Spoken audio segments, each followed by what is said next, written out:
Mr Davis, it's a pleasure to serve under you.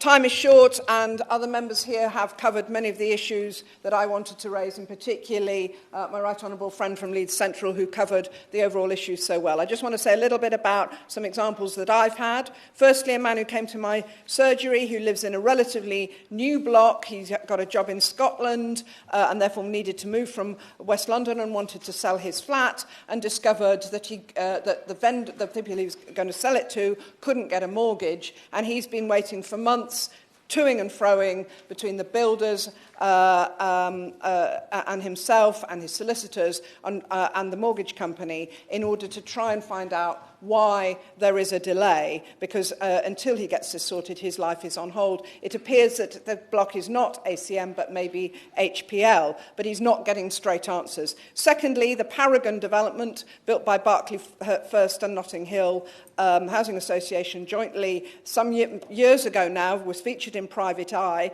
After many years of the residents facing damp, the Notting Hill Genesis opened up the cavities and opened up behind the walls and found a whole range of problems, including lack of horizontal and vertical barriers, as has been mentioned by others here, and particularly cladding problems.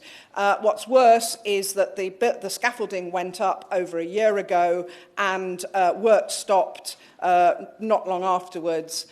2 building companies have gone bust. The residents have been, the leaseholders, their shared owners, have been living with basically their flats exposed to the elements, apart from a sheet of wood, for months and months, plus the security issues of having scaffolding outside their windows. There are also 700 students living in the other blocks on that estate as well, who also face that fear, given the fire that was that we saw in this student block in Bolton. And finally, I've got a large development which was built by a volume house builder, of which 3 or 4 of the blocks were then transferred under a long lease or a head lease to a housing association. It now turns out that the cladding on those blocks is dubious, possibly ACM.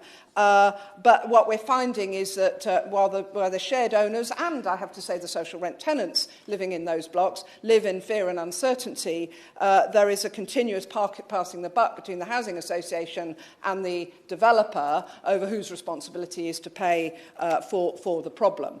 So I concur with many of my colleagues here, members here today. The government must take responsibility for actually the problem in the first place, the building regulations and the fire regulations, inadequate despite warnings from previous fires.